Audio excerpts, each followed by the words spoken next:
అల్లూరు జిల్లా అరకు నియోజకవర్గం TDP rebel అభ్యర్థిగా పోటీ చేయబోతున్న సివేరి దొన్నదుర మాజీ ముఖ్యమంత్రి నారా చంద్రబాబు నాయుడు అరకు నియోజకవర్గం అరకు ఎమ్మెల్యే అభ్యర్థిగా నాడు సివేరి దొన్నదురను ప్రకటించిన నేడు ఎన్డీఏ కూటమి పొత్తులో భాగంగా బీజేపీ పార్టీ తరపున పొంగి రాజారావుకు టికెట్ కేటాయించడం వల్ల తీవ్ర దిగ్భ్రాంతికి గురైన సివేరి దొన్నదుర కుటుంబ సభ్యులు, పార్టీ నాయకులు, కార్యకర్తలు ఆదేశాల మేరకు టీడీపీ పార్టీ తరపున రెబల్ అభ్యర్థిగా పోటీ చేయబోతున్నానని టీడీపీ అధిష్టానం దొన్నదుర అనబడి నన్ను మోసం చేసినప్పటికీ నన్ను నమ్ముకుని ఉన్న పార్టీ నాయకులు, కార్యకర్తలు నా వెంట నేటికి నాతో కష్టసుఖాల్లో మంచి చెడుల్లో ఉంటూ టీడీపీ పార్టీ ఏజెన్సీ గిరిజన ప్రాంతాల్లో పార్టీ బలోపేతానికి అహర్నిశలు శ్రమించి కష్టపడి పనిచేసే నేడు టీడీపీ పార్టీ అధిష్టానం తీవ్ర నమ్మకద్రోహం చేసింది అని సివేరి దొన్నదుర విలేకరుల సమావేశంలో తన పార్టీ కార్యాలయంలో తెలియజేశారు. అలాగే గిరిజన ఉద్యోగ సంఘంలో, గిరిజన విద్యార్థి సంఘాలలో, ఆదివాసీ జేఏసీ లాంటి సంఘాలలో పనిచేస్తూ బాక్సైట్ ఉద్యమంలో, 1/70 ఉద్యమంలో, అన్ని ఉద్యమాల్లో నేను గిరిజన పక్షాన నిలబడి పోరాటం చేసి వచ్చినటువంటి నాయకుడిని. అలాంటి నాయకుడిని ఈ పార్టీ రాజకీయ పార్టీలు తొక్కడానికి ప్రయత్నం చేస్తే ఈ గిరిజన ప్రజానీకం చూస్తూ ఊరుకోదు, గిరిజన ప్రజలు కూడా చూస్తూ ఊరుకోరు, గిరిజన మేధావులు కానీ విద్యార్థులు కానీ చూస్తూ ఊరుకోరని ఈ సందర్భంగా ఈ పార్టీలకు హెచ్చరిస్తా ఉన్నాను. గిరిజన మేధావులారా, మీ అందరికీ ఒకటి విజ్ఞప్తి చేయదలుచుకున్నాను. గిరిజన మేధావులారా, చాలా ఆవేదన. మేము కూడా ఎందుకు ఇంత అవమానం పొంది బ్రతికి సుఖమేముంది, నియోజకవర్గం మొత్తం చెప్పుకున్నాం కాబోయే ఎమ్మెల్యే అని. ఇప్పుడు టికెట్ నాకు ఇచ్చిన టికెట్ వేరే వాళ్ళకి ఇచ్చారు, బీజేపీ పార్టీకి.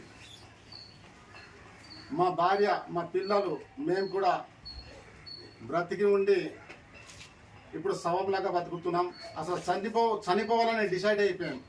కానీ కార్యకర్తల కోసం, మేము చనిపోతే కార్యకర్తలు అనాథ అవుతారు, మాకు నమ్ముకున్న కార్యకర్తల పరిస్థితి ఏంటి అని మేము మళ్ళీ పునరాలోచన చేసుకొని ఈరోజు మేము ఇప్పటి వరకు మేము బతుకున్నటువంటి పరిస్థితి.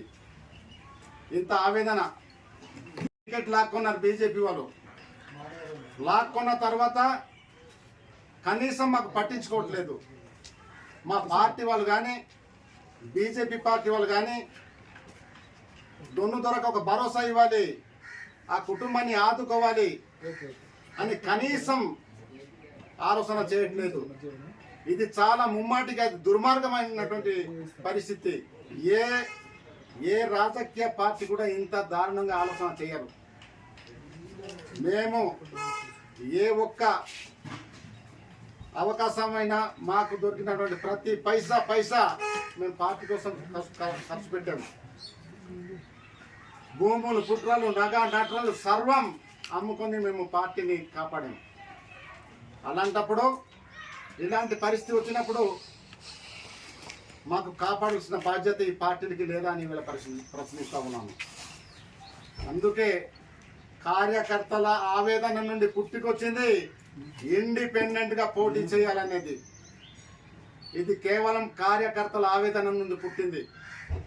సార్, మీరు ఖచ్చితంగా ఇండిపెండెంట్గా వెళ్ళండి, మేము ఆదుకుంటాం.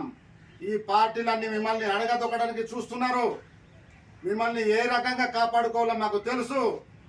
ఖచ్చితంగా మీరు ఇండిపెండెంట్గా మీరు పోటీకి వెళ్ళండి, మేము ఇక ఆదుకుంటాం, మీకు గెలిపిస్తాం, ఓటేస్తాం అని ఇవాళ కార్యకర్తలు నాకు భరోసా ఇచ్చారు. కార్యకర్తలు నాకు అండగా నిలబడుతున్నారు.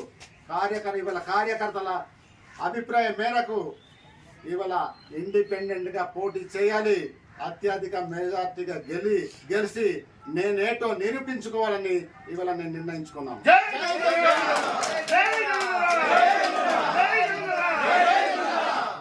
ఇక్కడ నాకు కానీ మా కుటుంబానికి కానీ అన్యాయం జరిగితే మా కార్యకర్తలు ఒప్పుకునే పరిస్థితులు లేదు. తెలుగుదేశం నాయకులు, కార్యకర్తలు,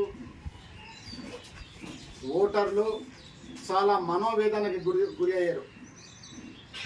చాలామంది, కొంతమంది ఆత్మహత్య అయి చనిపోవడానికి కూడా సిద్ధపడ్డారు. అనంతగిరి మండలంలో గుమ్మకోట పంచాయతీ బురదగడ్డ మహేష్ అతను విషం తాగి చనిపోవడానికి ప్రయత్నం